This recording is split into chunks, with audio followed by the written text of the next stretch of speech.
No ar, Jornal da CUT. Olá Brasil, eu sou o André Acarini. Nessa edição do Jornal da CUT você confere os seguintes assuntos: direitos trabalhistas, o que é desvio e acúmulo de função? Prévia da inflação de maio atinge 0,59% e é a maior para o mês desde 2016. Mais um presidente da Petrobras é cortado e o preço alto dos combustíveis continua. Militares propõem acabar com o SUS e internautas reagem com a hashtag CalaBocaMilico. São os assuntos que você confere a partir de agora aqui no Jornal da CUT. Rádio CUT.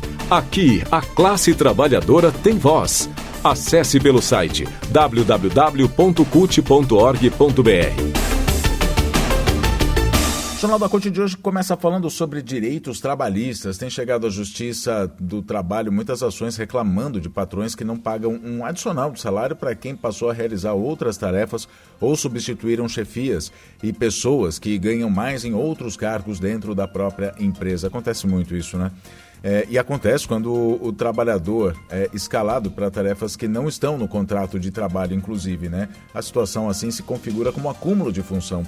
Se um trabalhador substitui outro, está sendo desviado de sua função original, é o desvio de função. Para os dois casos, tanto para o acúmulo como para o desvio de função, há direitos como acréscimo de salários que a maioria das empresas não paga. Para entender essas duas formas e quais são os direitos do trabalhador, o portal CUT conversou com o advogado trabalhista, o Fernando José Hirsch, que é do escritório LBS, que atende a CUT Nacional.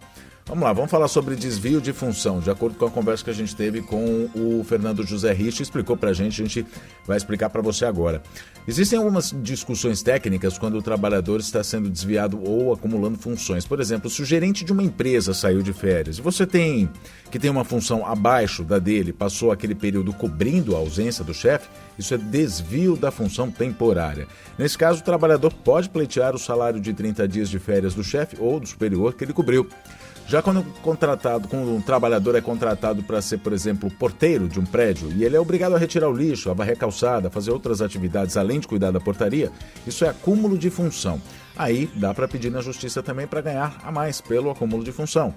Se o chefe saiu para almoçar ou mesmo ficou um dia fora para ir ao médico, por exemplo, esse período, apesar do desvio de função, pode ser por ser um curto período de cobertura, a jurisprudência, a Justiça do Trabalho, normalmente não vai reconhecer como um direito na diferença salarial. Ou no caso do porteiro, se o colega, por exemplo, que recolhe o lixo, faltou naquele dia e o porteiro está só cobrindo ali aquela função momentaneamente ou temporariamente, também vai ter dificuldades para o reconhecimento judicial de uma diferença salarial. A CLT não traz nada quanto ao acúmulo de função, não tem nenhuma regra. No entanto, os juízes do trabalho levam em consideração os ganhos da empresa. Então, se você entrar na justiça com uma ação pleiteando esse direito, a justiça vai fazer uma avaliação, né? Se o empregador está ganhando às suas custas. Então, se o patrão está economizando, ganhando às custas da mão de obra do trabalhador, enriquecendo sem contratar outro, aí isso é, na maioria das vezes, levado em consideração pelo juiz, como ocorreu o acúmulo de função, analisando caso a caso. A CLT também não traz nenhum percentual ou valor a mais para ser pago a quem teve o acúmulo de função. Vai depender da interpretação do juiz do trabalho. Mas em alguns casos existe o acordo coletivo da categoria, né, que é feito entre patrões e sindicatos, em que o trabalhador tem direito a um maior rendimento nesses casos. É preciso consultar o sindicato para verificar o que diz o contrato coletivo. Por exemplo, lá nos anos 1990, né, o famoso locutor DJ de rádio, né, que se chamava o locutor de rádio, que fazia também a operação da mesa, ele era contratado para fazer tanto a locução, fazer as falas, né, fazer a locução em si, como para operar a mesa, colocar as músicas, e aí tinha um percentual a mais que o profissional ganhava justamente por ter esse acúmulo de função, por ter uma dupla função, né? Se o trabalhador, além de cobrir as atividades do chefe ou de outro colega, continua fazendo as suas funções, é acúmulo. Tá? Vale a gente dizer também. E a legislação trabalhista, como uma última informação, não tem nada nesse sentido que para ganhar uma causa, isso vai depender da interpretação do juiz, isso precisa ficar bem claro. Ou então, se houver um acordo coletivo de trabalho, como a gente disse agora, detalhando o desvio ou o acúmulo de função, aí é o acordo que vai determinar se essas situações elas devem ficar registradas, devem ficar oficializadas como acúmulo ou desvio de função. No mais, resumindo, a Justiça do Trabalho é que vai entender, né, caso a caso, se o patrão teve algum tipo de ganho financeiro, econômico com essa exploração da mão de obra, digamos, né? Para dar o ganho de causa para o trabalhador, ou conceder o direito ao trabalhador ou não. Economia. Fala sobre economia agora. O Índice Nacional de Preços ao Consumidor Amplo, o IPCA 15, considerado uma prévia da inflação oficial, desacelerou para 0,59% no mês de maio, depois de registrar 1,73% em abril, mas é a maior variação para o mês de maio desde 2016, quando o índice foi de 0,86%, segundo dados divulgados nesta terça-feira pelo IBGE. O IPCA 15 acumula uma alta, só nesse ano, de 4,93%.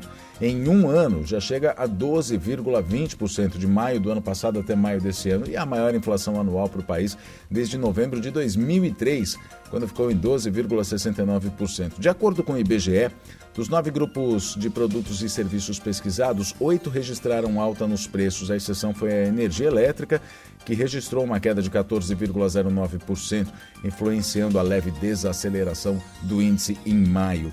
O motivo da queda na energia elétrica é que no dia 16 de abril passou a vigorar a bandeira verde, em que não há cobrança adicional na conta de luz. Dentre os itens e subitens de maior impacto na prévia da inflação de maio, os destaques foram para as seguintes altas: remédios 5,24%, produtos de higiene pessoal 3,03%, passagem aérea 18,40%, gasolina 1,24% e etanol 7,79%. A gente destaca aqui, né, a gasolina e o etanol. A gasolina aumentou nesse mês 1,24%, mas já vem acumulando uma alta de pelo menos 35% desde o início do ano. E o etanol, mesma coisa, 7,79% só em maio. Política. Por falar em combustíveis, só 40 dias com o presidente da Petrobras e José Mauro Ferreira Coelho foi trocado por Caio Mário Paes de Andrade, que deve assumir o cargo com as bênçãos do ministro da Economia Paulo Guedes. A obsessão de Paulo Guedes é vender estatal, privatizar, né? A mudança veio depois de uma pressão do Jair Bolsonaro, o presidente Jair Bolsonaro, para a estatal segurar os preços dos combustíveis. Só que, mais uma vez, o presidente Bolsonaro mente aos brasileiros dizendo estar indignado com os aumentos nos preços dos combustíveis, especialmente o diesel, produto mais utilizado pelos caminhoneiros, que é uma categoria que apoia o presidente. Se realmente quisesse conter a disparada dos preços, ele trabalharia para alterar a política de preço de paridade de importação, a PPI da Petrobras, que foi implantada lá em 2016 pelo Michel Temer e mantida pelo Bolsonaro. Essa política atrela os preços dos combustíveis no Brasil ao petróleo, à cotação do dólar, né, ao mercado internacional. Então a gente paga aqui em dólar o que produz em real. Trocando em miúdos, mais uma vez Bolsonaro joga a culpa em alguém pelos seus erros ou pela falta de ação. É de responsabilidade dele agir para que a política de preços mude. Ele não faz porque ele não quer. E quem está dizendo isso é o ex-presidente da Petrobras, José Sérgio Gabrielli. Gabrielli diz o seguinte: na realidade, Bolsonaro não quer mudar a política de preços de paridade internacional da Petrobras, que cobra em dólar um produto produzido aqui. Desvalorizar a empresa é bom para quem vai comprar. O valor de suas ações cai, tornando mais fácil a sua privatização, que justamente é o que a gente disse no começo dessa matéria. É obsessão de Paulo Guedes. Bombou nas redes a hashtag Cala a Boca Milico. A gente explica. Um documento elaborado por militares com propostas até 2035, que prevê o fim da gratuidade no atendimento ao SUS e do ensino superior, entre outras perversidades, revoltou os brasileiros e a hashtag Cala a Boca Milico foi parar entre os assuntos mais comentados do Brasil no Twitter. Em um evento realizado na quinta-feira da semana passada, os institutos Vilas Boas, Sagres e Federalista apresentaram o chamado Projeto de Nação, o Brasil em 2035. É um documento com 93 páginas que trata de 37 temas considerados estratégicos pelos militares. O primeiro a receber o documento foi o vice-presidente general Hamilton Mourão. A ideia dos militares é que em um eventual segundo mandato de Jair Bolsonaro na presidência da República ou a eleição de outro político de extrema-direita, a partir de 2025 o governo passe a cobrar pelo atendimento no SUS e que a classe média passe a pagar mensalidades nas universidades públicas.